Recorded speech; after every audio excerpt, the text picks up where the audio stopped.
Hi all, welcome to our channel training PSC. അപ്പം നമ്മൾ ഇന്ന് ഒരു ക്വസ്റ്റ്യൻ പേപ്പറാണ് ഡിസ്കസ് ചെയ്യാനായിട്ട് പോകുന്നത്. 170/2024 എന്ന ക്വസ്റ്റ്യൻ പേപ്പറാണ് നമ്മളിന്ന് പഠിക്കാനായിട്ട് പോകുന്നത്. അതിൻ്റെ കുറച്ച് ക്വസ്റ്റ്യൻസും ആൻസറൊക്കെ പഠിക്കുമ്പോൾ എന്താണ് നമുക്ക് അല്ലേ പ്രീവിയസ് ആയിട്ടുള്ള ക്വസ്റ്റ്യൻസ് ഒക്കെ കിട്ടും. അതോടൊപ്പം പുതിയ ക്വസ്റ്റ്യൻസ് പഠിക്കാനായിട്ട് പറ്റും. അല്ലെ ഏതൊക്കെ ഭാഗങ്ങളിൽ നിന്ന് ക്വസ്റ്റ്യൻസ് വന്നിട്ടുണ്ടെന്നുള്ളൊരു ഐഡിയ ഒക്കെ നമുക്ക് കിട്ടും. മാത്രമല്ല ഇന്ന് നമുക്ക് പ്രിലിംസ് ഒക്കെ വരാനായിട്ട് പോകണം, സ്റ്റാർട്ട് ചെയ്യാനായിട്ട് പോകുന്നു അല്ലേ. 1-2 മാസം ഇനി നമ്മൾ പ്രിലിംസിൻ്റെ പുറകെയൊക്കെ ആയിരിക്കും. അപ്പോൾ നമുക്ക് PYQ എന്ന് പറയുന്ന ഒരു കാര്യം കൂടെ ഇമ്പോർട്ടൻ്റ് ആയ ഒരു കാര്യമാണ്. അതുകൊണ്ട് നമുക്കൊരു ക്വസ്റ്റ്യൻ പേപ്പർ ഡിസ്കസ് ചെയ്യാം. അപ്പോൾ നമുക്ക് സ്റ്റാർട്ട് ചെയ്യാം. ആദ്യത്തെ ക്വസ്റ്റ്യൻ ആണ്, ബ്രിട്ടീഷുകാർ ഇന്ത്യയിൽ നടപ്പിലാക്കിയ ഭൂനികുതി വ്യവസ്ഥയുമായി ബന്ധപ്പെട്ട ശരിയായ പ്രസ്താവനയാണ് ചോദിച്ചിരിക്കുന്നത്. ശരിയായ പ്രസ്താവന എന്ന് കാണുമ്പോൾ നമ്മൾ ജസ്റ്റ് ഒന്ന് അടിവര ഇടുക. കാരണം നമുക്ക് ഉത്തരത്തിനകത്ത് തെറ്റായതും തന്നിട്ടുണ്ടാവും, ശരിയായതും തന്നിട്ടുണ്ടാവും. അപ്പോൾ ഏതാണ് ചെയ്യാനുള്ളത്? അപ്പോൾ പെട്ടെന്ന് തന്നെ ഫസ്റ്റ് നമ്മൾ ചെയ്യേണ്ട ഒരു കാര്യം എന്ന് പറയുന്നത്, അത് വായിക്കുന്ന ഉടനെ തന്നെ നമ്മൾ ആ ശരിയായ പ്രസ്താവന എന്ന അടിയിൽ ജസ്റ്റ് ഒന്ന് അടിവര ഇട്ടിട്ട് ദെൻ ആൻസർ സെലക്ട് ചെയ്യാനായിട്ട് പോവുക. ഓക്കെ, ബ്രിട്ടീഷുകാർ ഇന്ത്യയിൽ നടപ്പിലാക്കിയ ഭൂനികുതി വ്യവസ്ഥയുമായി ബന്ധപ്പെട്ട ശരിയായ വ്യവസ്ഥയാണ് ചോദിച്ചിരിക്കുന്നത്. ബംഗാളിൽ നടപ്പിലാക്കിയ ഭൂനികുതി വ്യവസ്ഥയാണ് ശാശ്വത ഭൂനികുതി വ്യവസ്ഥ. ഓപ്ഷൻ എ ആണ് ശരിയെന്ന് പറയുന്നത്. ബംഗാളിൽ നടപ്പിലാക്കിയ ഭൂനികുതി വ്യവസ്ഥയാണ് ശാശ്വത ഭൂനികുതി വ്യവസ്ഥ. അടുത്ത ക്വസ്റ്റ്യൻ ആണ്, ചോർച്ച സിദ്ധാന്തത്തിൻ്റെ ഉപജ്ഞാതാവ് ആരാണ്? ചോർച്ച സിദ്ധാന്തത്തിൻ്റെ ഉപജ്ഞാതാവാണ് ആരെന്ന് പറയുന്നത്? ദാദാഭായ് നവറോജി. ഓപ്ഷൻ സി, ദാദാഭായ് നവറോജിയാണ് ചോർച്ച സിദ്ധാന്തത്തിൻ്റെ ഉപജ്ഞാതാവ്. ഓക്കെ, ദത്തവകാശ നിരോധന നിയമം നടപ്പിലാക്കിയ ഗവർണർ ജനറൽ ആരാണ്? മൂന്നാമത്തെ ക്വസ്റ്റ്യൻ ആണ്, ദത്തവകാശ നിരോധന നിയമം നടപ്പിലാക്കിയ ഗവർണർ ജനറലാണ് ഡൽഹൌസി. ഓപ്ഷൻ ബി, ഡൽഹൌസിയാണ് ഉത്തരം എന്ന് പറയുന്നത്. ദത്തവകാശ നിരോധന നിയമം ഡൽഹൌസി. നാലാമത്തെ ക്വസ്റ്റ്യൻ ആണ്, താഴെ പറയുന്നതിൽ ശരിയായ പ്രസ്താവന ഏത്? താഴെ പറയുന്നത് ശരിയായ പ്രസ്താവനയാണ് ചോദിച്ചിരിക്കുന്നത്. അപ്പോൾ നമ്മൾ ശരിയായ പ്രസ്താവനയുടെ താഴെ അടിവരയിടുക.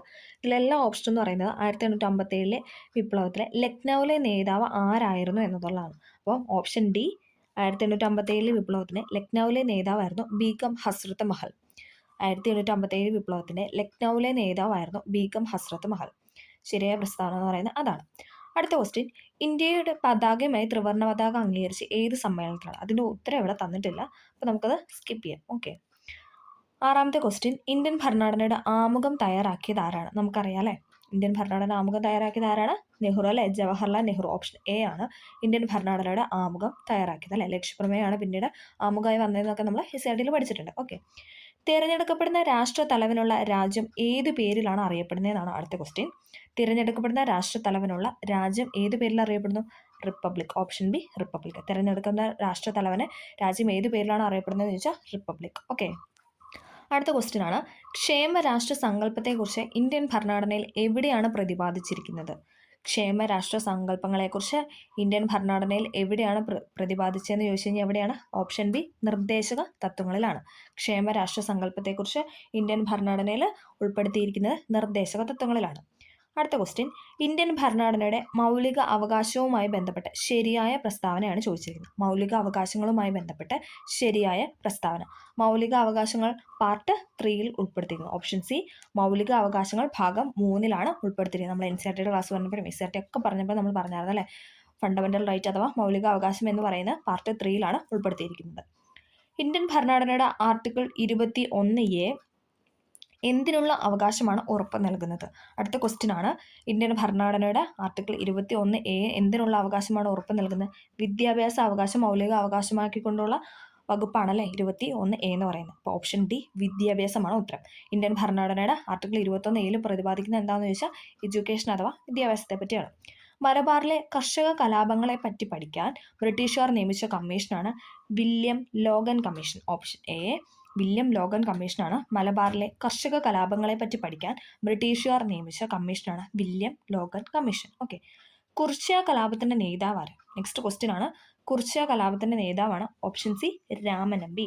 കുർച്യ കലാപത്തിന്റെ നേതാവാണ് രാമനമ്പി. ഓക്കെ, സർവ വിദ്യാധിരാജ എന്നറിയപ്പെട്ടത് ആരാണ്? അടുത്ത ക്വസ്റ്റ്യൻ ആണ്, സർവ വിദ്യാധിരാജ എന്നറിയപ്പെടുന്നത് ചട്ടമ്പി സ്വാമികളാണ്. സർവ വിദ്യാധിരാജ എന്നറിയപ്പെടുന്നത് ചട്ടമ്പി സ്വാമികളാണ്.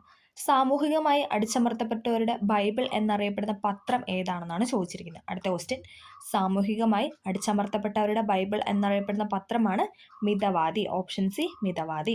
സാമൂഹികമായി അടിച്ചമർത്തപ്പെട്ടവരുടെ ബൈബിൾ എന്നറിയപ്പെടുന്ന പത്രമാണ് മിതവാദി. കല്ലുമാല പ്രക്ഷോഭത്തിന്റെ നേതാവാണ്? നമുക്കറിയാം അയ്യങ്കാളി അല്ലേ. ഓപ്ഷൻ ബി, അയ്യങ്കാളിയാണ് ഉത്തരം.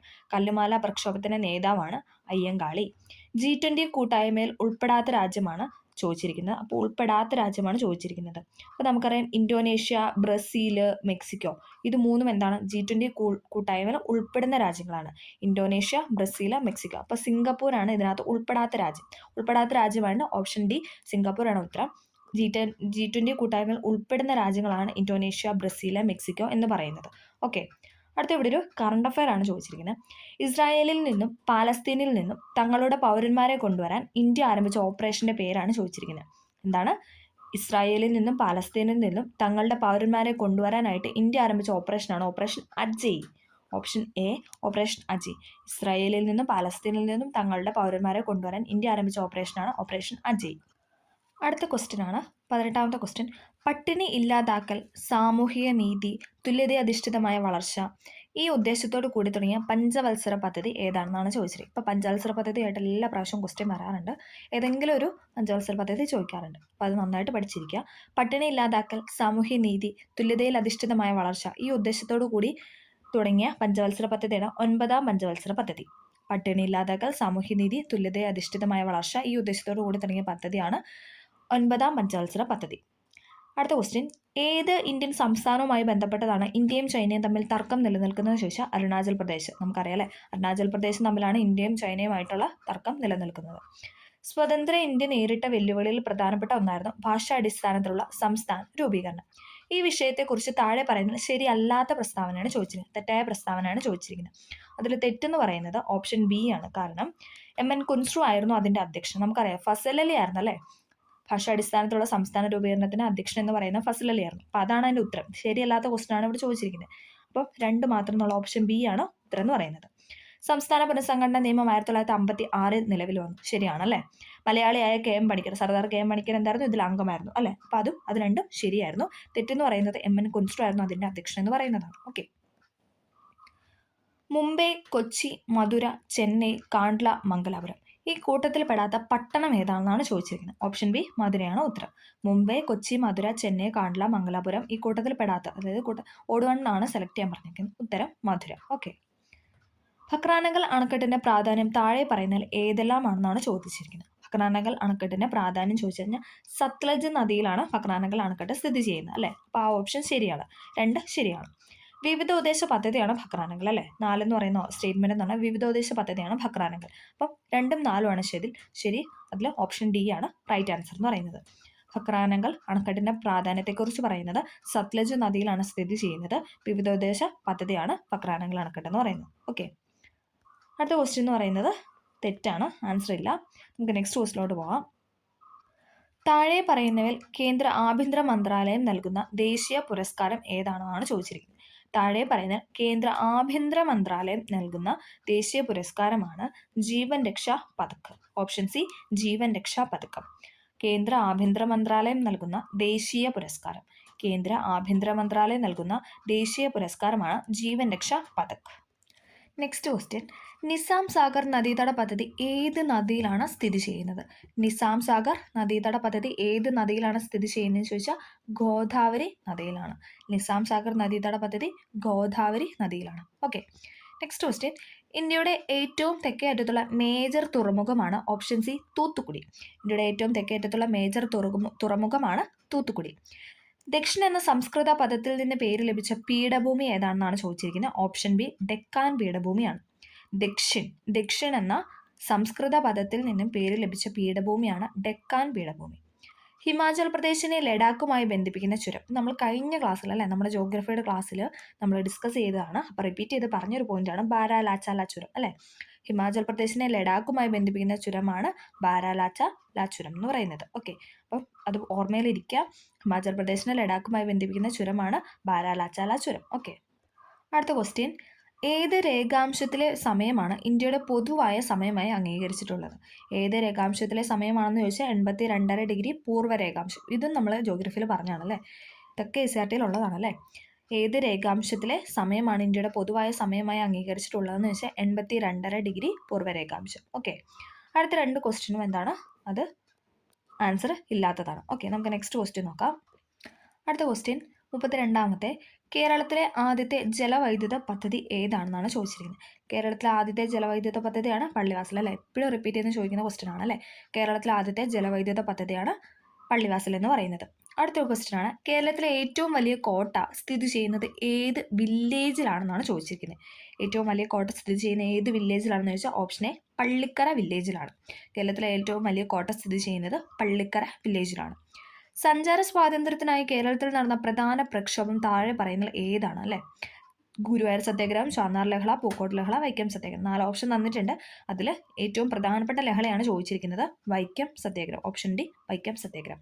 സഞ്ചാര സ്വാതന്ത്ര്യത്തിനായി കേരളത്തിൽ നടന്ന പ്രധാന പ്രക്ഷോഭമായിരുന്നു ഏതെന്ന് പറയുന്നത് വൈക്കം സത്യാഗ്രഹം അല്ലേ. നമുക്കറിയാം 1924 നടന്ന വൈക്കം സത്യാഗ്രഹമാണ് ഏതെന്ന് പറയുന്നത് സഞ്ചാര സ്വാതന്ത്ര്യത്തിനായി കേരളത്തിൽ നടന്ന പ്രധാന പ്രക്ഷോഭം. ഓക്കെ, അടുത്ത ക്വസ്റ്റ്യൻ, താഴെ പറയുന്നതിൽ ഏത് വിളയുടെ ഉൽപ്പാദനത്തിലാണ് സംസ്ഥാന അടിസ്ഥാനത്തിൽ കേരളത്തിന് 2ാം സ്ഥാനമുള്ളതെന്നാണ് ചോദിച്ചിരിക്കുന്നത്.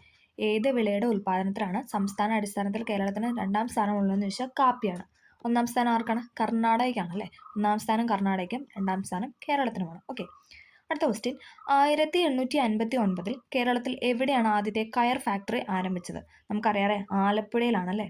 ആലപ്പുഴയിലാണ് 1859 കേരളത്തിൽ ആദ്യത്തെ കയർ ഫാക്ടറി ആരംഭിച്ചത്. ആലപ്പുഴയാണ് ഉത്തരം. ഓക്കെ, മലയാളം സംസാരിക്കുന്ന പ്രദേശങ്ങളെ ഉൾപ്പെടുത്തി കേരളം രൂപീകരിക്കണമെന്ന് പരാമർശിക്കുന്ന ആദ്യകാല ഗ്രന്ഥം ഏതാണെന്നാണ് ചോദിച്ചിരിക്കുന്നത്. മലയാളം സംസാരിക്കുന്ന പ്രദേശങ്ങളെ ഉൾപ്പെടുത്തി കേരളം രൂപീകരിക്കണമെന്ന് പരാമർശിക്കുന്ന ആദ്യകാല ഗ്രന്ഥമാണ് 1.25 കോടി മലയാളികൾ അല്ലെ. EMSന്റെ കൃതിയാണ് എന്ന് പറയുന്നത് 1.25 കോടി മലയാളികൾ. അടുത്ത ക്വസ്റ്റ്യൻ, താഴെ പറയുന്നതിൽ ആനമുടിയെക്കുറിച്ചുള്ള തെറ്റായ പരാമർശം ഏതാണ്? താഴെ പറയുന്നതിൽ ആനമുടിയെക്കുറിച്ചുള്ള തെറ്റായ പരാമർശം ഏതാണ്? അപ്പം ഇവിടെ തെറ്റായതാണ് ചോദിച്ചിരിക്കുന്നത് അല്ലേ. നമുക്ക് നോക്കാം. ഇന്ത്യൻ ഉപദ്വീപീയ പീഠഭൂമിയിലെ ഏറ്റവും ഉയരമേറിയ കൊടുമുടി, ഇതൊക്കെ നമ്മൾ ജോഗ്രഫിയിൽ പറഞ്ഞായിരുന്നു അല്ലേ. ഏതാണ്? ആനമുടിയാണ്. ഇന്ത്യൻ ഉപദ്വീപീയ പീഠഭൂമിയിലെ ഏറ്റവും ഉയരമേറിയ കൊടുമുടിയാണ് എന്ന് പറയുന്നത് ആനമുടി. ഇരവികുളം ദേശീയോദ്യാനം ഉൾപ്പെടുന്ന പ്രദേശത്താണ് ആനമുടി സ്ഥിതി ചെയ്യുന്നത് അല്ലേ. നമുക്കറിയാം, അതും ശരിയാണ്. കേരളത്തിലെ വയനാട് ജില്ലയിലാണ് സ്ഥിതി ചെയ്യുന്നത്. ആനമുടി വയനാട്ടിലാണോ? അല്ല അല്ലേ, ഇടുക്കി ജില്ലയിലാണ് അല്ലേ. അപ്പം ഓപ്ഷൻ സി ആണ് ഇതിൻ്റെ ഉത്തരം എന്ന് പറയുന്നത്. തെറ്റായ പരാമർശമാണ് ചോദിച്ചിരിക്കുന്നത് അല്ലേ. അപ്പോൾ ഓപ്ഷൻ സി. ഏകദേശം 2695 മീറ്റർ, അത് നമ്മൾ ജോഗ്രഫിയുടെ ക്ലാസ്സിൽ പറഞ്ഞു. ഇതൊക്കെ എന്താണ് SCERTയിലെ ഓരോ സെൻറ്റൻസുകളാണ്. ഓക്കെ, അപ്പോൾ അതെന്ന് പറയുന്ന ഉത്തരം എന്ന് പറഞ്ഞാൽ കേരളത്തിലെ വയനാട് ജില്ലയിൽ സ്ഥിതി ചെയ്യുന്നു എന്ന് പറയുന്ന സ്റ്റേറ്റ്മെൻ്റ് ആണ് ഇതിൽ തെറ്റായിട്ട് കൊടുത്തിട്ടുള്ളത്. ഓക്കെ, അടുത്ത ക്വസ്റ്റ്യൻ, കേരളത്തിൻ്റെ കായിക തലസ്ഥാനം എന്നറിയപ്പെടുന്ന ഏത് സ്ഥലമാണെന്നാണ് ചോദിച്ചിരിക്കുന്നത്. ഓപ്ഷൻ എ കോതമംഗലമാണ്. കേരളത്തിൻ്റെ കായിക തലസ്ഥാനം എന്നറിയപ്പെടുന്ന ഏത് സ്ഥലമാണെന്ന് ചോദിച്ചാൽ കോതമംഗലമാണ്. Okay, option A Kothamangalam. 2025 G20 ഉച്ചകോടിക്ക് വേദിയാകുന്ന രാജ്യമാണ് അടുത്ത ക്വസ്റ്റ്യൻ. 2025 G20 ഉച്ചകോടിക്ക് വേദിയാകുന്ന രാജ്യമാണ് ദക്ഷിണാഫ്രിക്ക. ഓപ്ഷൻ ഡി ദക്ഷിണാഫ്രിക്കയാണ് ഉത്തരം. 2025 G20 ഉച്ചകോടിക്ക് വേദിയാകുന്ന രാജ്യമാണ് ദക്ഷിണാഫ്രിക്ക. അടുത്തത്, കേരളത്തിൻ്റെ ഇപ്പോഴത്തെ കായിക വകുപ്പ് മന്ത്രി V Abdurahman. Option A V അബ്ദുറഹ്മാനാണ് ഉത്തരം എന്ന് പറയുന്നത്. കേരളത്തിൻ്റെ ഇപ്പോഴത്തെ കായിക വകുപ്പ് മന്ത്രിയാണ് വി അബ്ദുറഹ്മാൻ. അടുത്ത ക്വസ്റ്റ്യൻ, ലക്ഷദ്വീപിൽ ബ്രാഞ്ച് ആരംഭിച്ച ആദ്യത്തെ സ്വകാര്യ ബാങ്ക് അല്ലെ, പ്രൈവറ്റ് ബാങ്കാണ് ചോദിച്ചിരിക്കുന്നത്. ലക്ഷദ്വീപിൽ ബ്രാഞ്ച് കൊണ്ടുവന്ന ആദ്യത്തെ പ്രൈവറ്റ് ബാങ്കാണ് എന്ന് പറയാം HDFC എന്ന് പറയുന്നത്. HDFC ആണ് ലക്ഷദ്വീപിൽ ബ്രാഞ്ച് ആരംഭിച്ച ആദ്യത്തെ സ്വകാര്യ ബാങ്ക്. അടുത്ത ക്വസ്റ്റ്യൻ, 2024 മികച്ച നടനുള്ള കേരള സംസ്ഥാന ചലച്ചിത്ര അവാർഡ് നേടിയ നടൻ്റെ പേരാണ് ചോദിച്ചിരിക്കുന്നത്. 2024 മികച്ച നടനുള്ള കേരള സംസ്ഥാന ചലച്ചിത്ര അവാർഡ് നേടിയ നടനാണ് ഓപ്ഷൻ ബി പൃഥ്വിരാജ് അല്ലേ. പൃഥ്വിരാജാണ് 2024 മികച്ച നടനുള്ള കേരള സംസ്ഥാന ചലച്ചിത്ര അവാർഡ് നേടിയ നടൻ എന്ന് പറയുന്നത്. ഓക്കെ, അടുത്ത ക്വസ്റ്റ്യൻ, 2024 പാരീസ് ഒളിമ്പിക്സിൽ ഇന്ത്യക്ക് വേണ്ടി നീരജ് ചോപ്ര ജാവലിൻ 89.45 മീറ്റർ എറിഞ്ഞ് വെള്ളി മെഡൽ സ്വന്തമാക്കി. അപ്പോൾ അതിനകത്തൊരു ഒരു പോയിന്റ് നമുക്ക് കിട്ടുന്നുണ്ടല്ലേ. നീരജ് ചോപ്ര എന്താണ് 2024 പാരീസ് ഒളിമ്പിക്സിൽ എന്താണ് വെള്ളി മെഡലാണ് നേടിയത്. അദ്ദേഹം ജാവലിൻ ത്രോ എറിഞ്ഞ് 89.45 മീറ്റർ ആണെന്നുള്ളൊരു ഉത്തരം നമുക്ക് അവിടെ കിട്ടി. ക്വസ്റ്റ്യൻ അതല്ല. സ്വർണ്ണ മെഡൽ നേടിയത് പ്രതിസന്ധികളെ അതിജീവിച്ച് ഒളിമ്പിക്സിന് എത്തിയ ഒരു പാകിസ്ഥാൻ താരമാണ്. ആരാണ് അദ്ദേഹം? അദ്ദേഹത്തിൻ്റെ പേരാണ് ചോദിച്ചിരിക്കുന്നത്. അർഷാദ് നദീം. ഓപ്ഷൻ സി അർഷാദ് നദീമാണ് പാകിസ്ഥാൻ്റെ താരമായ സ്വർണ്ണ മെഡൽ നേടിയ ജേതാവ് എന്ന് പറയുന്നത്. 2024 പാരീസ് ഒളിമ്പിക്സിൽ ജാവലിൻ ത്രോ ഇനത്തിൽ സ്വർണ്ണ മെഡൽ നേടിയ പാകിസ്ഥാൻ താരമാണ് ആരെന്ന് പറയുന്നത് അർഷാദ് നദീം. ഇന്ത്യക്ക് കിട്ടിയത് വെള്ളി മെഡലാണ്. അതാരാണ്? ജാവലിൻ ത്രോയിൽ നമ്മുടെ താരമായ നീരജ് ചോപ്ര അല്ലേ. അദ്ദേഹം എറിഞ്ഞത് 89.45 മീറ്റർ ആണ്. ഓക്കെ, അടുത്ത നമ്മൾ പറയാൻ പോകുന്നത് 45ാമത്തെ ക്വസ്റ്റ്യൻ ആണ്. ലോക നാട്ടറിവ് ദിനം. ഞാൻ കഴിഞ്ഞ ക്ലാസ്സിൽ പറഞ്ഞായിരുന്നല്ലേ, റെയർ ആയിട്ടുള്ള കാര്യങ്ങൾ ഇങ്ങനെയുള്ള ഡേറ്റുകളൊക്കെയാണ് ഇപ്പോൾ ചോദിച്ച് കാണുന്നത്. അതുകൊണ്ട് നമ്മൾ കിട്ടുന്ന ഡേറ്റ് അല്ലെങ്കിൽ നമുക്ക് പഠിക്കാൻ പറ്റുന്ന എല്ലാ ഡേറ്റും നമ്മൾ പഠിക്കുന്നത് തന്നെയാണ് ബെറ്റർ എന്ന് പറയുന്നത്. അപ്പം ഇത് പഠിച്ചു വയ്ക്കുക. ലോക നാട്ടറിവ് ദിനമാണ് August 22. ഓപ്ഷൻ എ August 22 ലോക നാട്ടറിവ് ദിനം. ഓക്കെ, അടുത്ത ക്വസ്റ്റ്യൻ. ലോകാരോഗ്യ സംഘടന അനുമതി നൽകിയ ടാക് 003 വാക്സിൻ ഏത് വൈറസിനെതിരെ ഉള്ളതാണ്? ടാക് 003 വാക്സിൻ ഏത് വൈറസിനെതിരെ ഉള്ളതാണെന്ന് ചോദിച്ചു കഴിഞ്ഞാൽ ഓപ്ഷൻ സി ഡെങ്കി വൈറസ് ആണ്.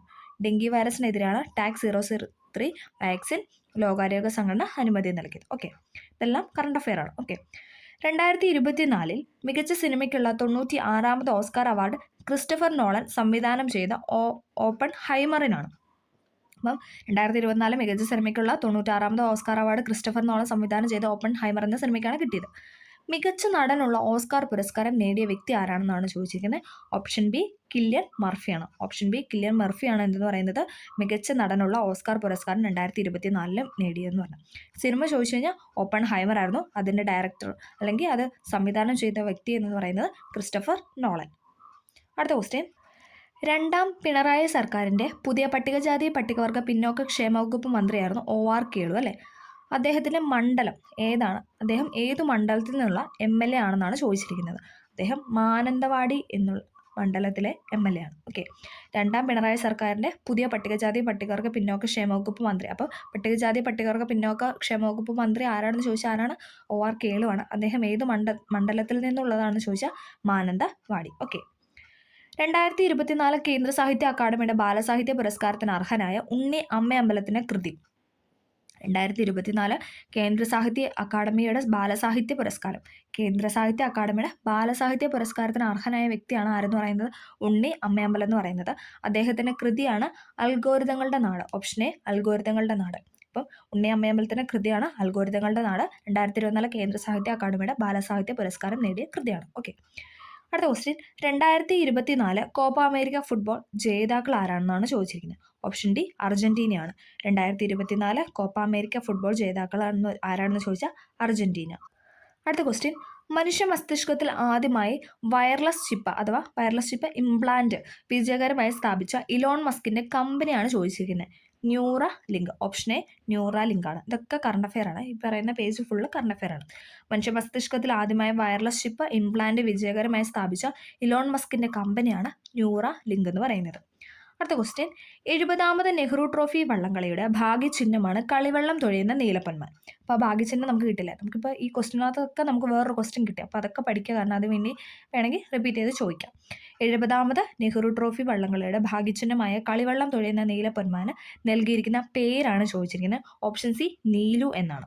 70ാമത് നെഹ്റു ട്രോഫി വള്ളംകളിയുടെ ഭാഗ്യചിഹ്നമായ കളിവെള്ളം തുഴയുന്ന നീലപ്പൊന്മാന് നൽകിയ പേരാണ് Neelu. Option C Neelu. Okay, അടുത്ത ക്വസ്റ്റ്യൻ നമ്മൾ കഴിഞ്ഞ ബയോളജി ക്ലാസ്സിൽ പഠിച്ചതാണ്. CRTയിൽ ഉള്ളൊരു പോയിന്റാണ് ചോദിച്ചിരിക്കുന്നത്. ചുവടെ നൽകിയിരിക്കുന്നതിൽ നിന്നും ആഹാരം ചവച്ചരയ്ക്കാൻ സഹായിക്കുന്ന പല്ലുകളാണ് ചോദിച്ചിരുന്നത്. നമ്മൾ പറഞ്ഞായിരുന്നല്ലേ, ചർവടം. അങ്ങേറ്റത്തുള്ള 2 ടൈപ്പ് ഓഫ് പല്ല്, ചർവടവും അഗ്രചർവണവും അല്ലേ. അത് രണ്ടുമാണ് ഉത്തരം എന്ന് പറയുന്നത്. 2ഉം 4ഉം. ഓപ്ഷൻ സി 2ഉം 4ഉം എന്നുള്ളതാണ് ശരിയെന്ന് പറഞ്ഞു. ചവച്ചരയ്ക്കാൻ സഹായിക്കുന്ന പല്ലുകളാണ് ചർവടകവും അഗ്രചർവണവും. അതിനകത്തൊരു ചായ ഉണ്ട്, ചവച്ചരയ്ക്കാൻ. ആ മൊത്തം ഒരു ചായ എഫക്റ്റ് അല്ലേ. അപ്പോൾ അത് വെച്ചിട്ട് കണക്ട് ചെയ്യുക, ചർവടകവും അഗ്രചർവണവും. ഓക്കെ, അടുത്ത ക്വസ്റ്റ്യൻ. സൂര്യപ്രകാശം ഏൽക്കുമ്പോൾ ശരീരത്തിൽ നിർമ്മിക്കപ്പെടുന്ന വിറ്റാമിൻ. ഇതും നമ്മൾ പറഞ്ഞാണല്ലോ, ഇതൊക്കെ SRT ഫാക്റ്റാണ്. സൂര്യപ്രകാശം ഏൽക്കുമ്പോൾ ശരീരത്തിൽ നിർമ്മിക്കപ്പെടുന്ന വിറ്റാമിനാണ് option D vitamin D. Option D vitamin D. Okay, സൂര്യപ്രകാശം ഏൽക്കുമ്പോൾ ശരീരത്തിൽ നിർമ്മിക്കപ്പെടുന്ന വിറ്റാമിനാണ് വിറ്റാമിൻ ഡി. അടുത്ത ക്വസ്റ്റ്യൻ. ഏത് വിളയുടെ സങ്കര ഇനമാണ് സൽകീർത്തി? ഇതും നമ്മൾ SRT പറഞ്ഞാണ് അല്ലേ. ഇതൊക്കെ എന്താണ് SRT ഫാക്റ്റാണ്. അപ്പോൾ നമ്മൾ എല്ലാവരും SRT ചാപ്റ്റർ നമ്മൾ അപ്ലോഡ് ചെയ്ത് ഒന്ന് കാണാനായിട്ട് ശ്രമിക്കുക. പ്ലേലിസ്റ്റായിട്ട് ഓരോ സബ്ജക്റ്റും ആഡ് ചെയ്തിട്ടിട്ടുണ്ട്. ഓക്കെ, ഏത് വിളയുടെ സങ്കര ഇനമാണ് സൽകീർത്തി എന്നാണ് ചോദിച്ചിരിക്കുന്നത്. ഓപ്ഷൻ എ വെണ്ടയാണ് അല്ലേ. ഏത് വിളയുടെ സങ്കര ഇനമാണ് സൽകീർത്തി എന്ന് ചോദിച്ചാൽ വെണ്ട. വനാവകാശ നിയമം നിലവിൽ വന്ന വർഷം ഏതാണെന്നാണ് ചോദിച്ചിരിക്കുന്നത്. വനാവകാശ നിയമം നിലവിൽ വന്ന വർഷമാണ് ഓപ്ഷൻ ബി 2006. വനാവകാശ നിയമം നിലവിൽ വന്ന വർഷം 2006. അടുത്ത ക്വസ്റ്റ്യൻ. സൈലന്റ് വാലി ദേശീയ ഉദ്യാനമായി പ്രഖ്യാപിച്ച വർഷം. ഇത് എപ്പോഴും റിപ്പീറ്റ് ചെയ്ത് ചോദിക്കുന്ന ക്വസ്റ്റ്യൻ ആണ്. സൈലന്റ് വാലി ദേശീയ ഉദ്യാനമായി പ്രഖ്യാപിച്ച വർഷമാണ് 1984. Option B 1984. 8 അങ്ങനെ കണക്ട് ചെയ്യുക. സൈലന്റ് വാലി ദേശീയ ഉദ്യാനമായി പ്രഖ്യാപിച്ച വർഷമാണ് 1984. അടുത്ത ക്വസ്റ്റ്യൻ 2024 ഇന്റർനാഷണൽ ഫിലിം ഫെസ്റ്റിവൽ നടന്ന സംസ്ഥാനം ഏത്? IFFI നടന്ന സംസ്ഥാനമാണ് ചോദിച്ചിരിക്കുന്നത്. ഓപ്ഷൻ സി ഗോവയാണ്. ഓക്കെ, ഗോവയാണ് ഉത്തരം. 2024 ഇന്റർനാഷണൽ ഫിലിം ഫെസ്റ്റിവൽ നടന്ന സംസ്ഥാനമാണ് ഗോവ. ഇലക്ട്രിക് മണ്ണ് വികസിപ്പിച്ചെടുത്ത ലോകത്തിലെ ആദ്യത്തെ രാജ്യം. നല്ല ക്വസ്റ്റ്യൻ ആണല്ലേ. ഇലക്ട്രിക് മണ്ണ് വികസിപ്പിച്ചെടുത്ത ലോകത്തിലെ ആദ്യത്തെ രാജ്യമാണ് ഓപ്ഷൻ ഡി സ്വീഡൻ. ഇലക്ട്രിക് മണ്ണ് വികസിപ്പിച്ചെടുത്ത ലോകത്തിലെ ആദ്യത്തെ രാജ്യമാണ് സ്വീഡൻ. അടുത്തൊരു സ്റ്റേറ്റ്മെൻ്റ് ആണ്, നമുക്ക് നോക്കാം. വൈദ്യുത സർക്യൂട്ടുകളെ സംബന്ധിച്ച് താഴെ കൊടുത്തിട്ട് ശരിയായതാണ് ചോദിച്ചിരിക്കുന്നത്. വൈദ്യുത സർക്യൂട്ടുകളെ സംബന്ധിച്ച് ശരിയായ സ്റ്റേറ്റ്മെൻ്റ് ആണ് ചോദിച്ചിരിക്കുന്നത്. ഒരു സർക്യൂട്ട് പൂർത്തിയായിട്ടുണ്ടെങ്കിൽ അത് അടുത്ത സർക്യൂട്ടാണ്. അത് അടഞ്ഞ സർക്യൂട്ടാണ്. ഇത് നമ്മൾ ചെയ്തിരുന്നത് അല്ലേ, നമ്മൾ 7ാം ക്ലാസ്സിലെ ആണെന്ന് തോന്നുന്നു. നമ്മൾ ബേസിക് സയൻസുമായിട്ട് ബന്ധപ്പെട്ട് നമ്മൾ ചെയ്തിട്ടുള്ളൊരു ചാപ്റ്ററിനകത്തുള്ള അതേ സ്റ്റേറ്റ്മെൻ്റ് ആണ് ചോദിച്ചിരിക്കുന്നത്. അതൊക്കെ വായിക്കുമ്പോൾ ഒരു സന്തോഷമുണ്ട് അല്ലേ. നമ്മളതൊക്കെ ചെയ്തിട്ടതിൽ നിന്ന് തന്നെ ചോദിക്കുമ്പോൾ നമുക്ക് കുറച്ചും കൂടെ അല്ലേ ഒരു ഹാപ്പിനെസ് കിട്ടുന്നുണ്ട്. അപ്പോൾ എല്ലാവരും അതൊക്കെ ഒന്ന് ചെക്ക് ചെയ്യാനായിട്ട് ശ്രമിക്കുക. ഒരു സർക്യൂട്ട് പൂർത്തിയായിട്ടുണ്ടെങ്കിൽ അത് നമ്മൾ പറഞ്ഞിരുന്നത് ക്ലോസ്ഡ് സർക്യൂട്ടാണെന്ന് നമ്മൾ പറഞ്ഞായിരുന്നു. അതേസമയം അത് പൂർത്തിയായിട്ടില്ലെങ്കിൽ അത് ഓപ്പൺ സർക്യൂട്ടാണെന്ന് നമ്മൾ പറഞ്ഞായിരുന്നു അല്ലേ. അടുത്ത സ്റ്റേറ്റ്മെൻ്റ് ആണ്, ഒരു സർക്യൂട്ട് പൂർത്തിയായിട്ടില്ല എങ്കിൽ അത് തുറന്ന സർക്യൂട്ടാണ്. കണ്ടോ, അതുപോലെ സ്റ്റേറ്റ്മെൻറ്റ് ചോദിച്ചിട്ടുണ്ട്. ഒരു സർക്യൂട്ട് പൂർത്തിയായിട്ടുണ്ടെങ്കിൽ അത് അടഞ്ഞ സർക്യൂട്ടാണ്, അതേസമയം പൂർത്തിയായിട്ടില്ലെങ്കിൽ അത് തുറന്ന സർക്യൂട്ടാണ്. അപ്പോൾ ആ രണ്ട് സ്റ്റേറ്റ്മെൻറ്റും ശരിയാണ്, ഒന്നും രണ്ട് ശരിയാണ്. അടുത്തത്, അടഞ്ഞ സർക്യൂട്ടിൽ മാത്രമേ ഉപകരണങ്ങൾ പ്രവർത്തിക്കൂ. നമ്മളത് പറഞ്ഞായിരുന്നു അല്ലേ. അടഞ്ഞ സർക്യൂട്ടിൽ മാത്രമേ, അത് ക്ലോസ്ഡ് ആയ മാത്രമാണ് എന്തെന്ന് പറയുന്നത്, നമ്മൾ സ്വിച്ചൊക്കെ വെച്ചിട്ട് എക്സാമ്പിൾ പറഞ്ഞായിരുന്നു അല്ലേ.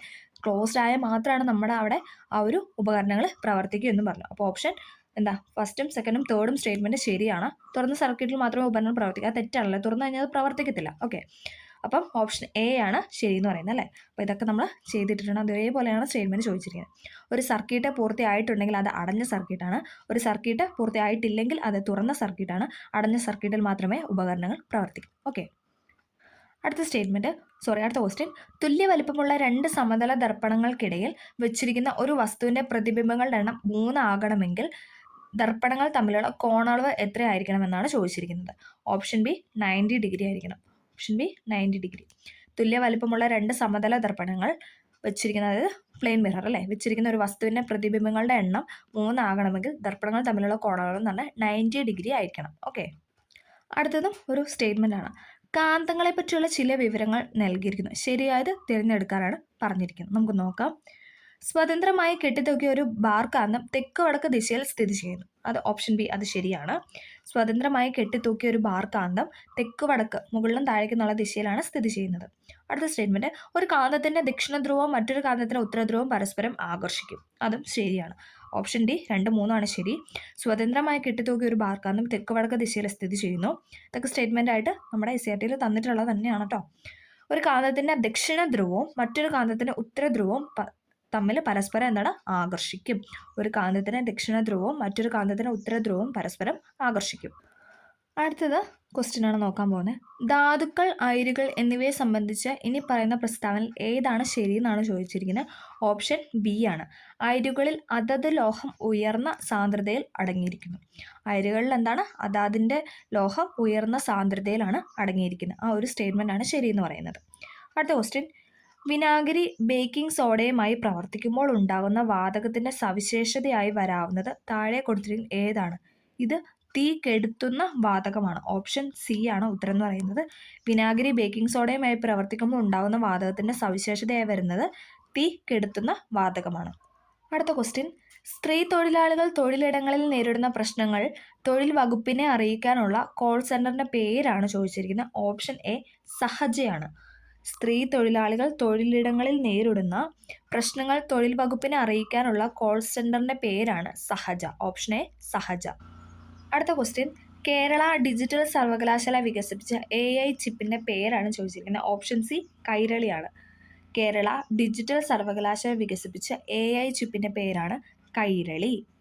അടുത്ത ക്വസ്റ്റ്യൻ, ലോകവ്യാപകമായി പടർന്നു പിടിച്ച COVID-19 ആദ്യമായി പൊട്ടിപ്പുറപ്പെട്ട സ്ഥലം. ഓപ്ഷൻ സി വുഹാനാണ് ഉത്തരം അല്ലേ, ചൈനയിലെ വുഹാൻ. ലോകവ്യാപകമായി പടർന്നു പിടിച്ച COVID-19 ആദ്യമായി പൊട്ടിപ്പുറപ്പെട്ട സ്ഥലമാണ് ഓപ്ഷൻ സി വുഹാൻ. അടുത്ത ക്വസ്റ്റ്യൻ, താഴെ പറയുന്ന ജീവിതശൈലി രോഗം അല്ലാത്തത് ഏതാണെന്നാണ് ചോദിച്ചിരിക്കുന്നത്.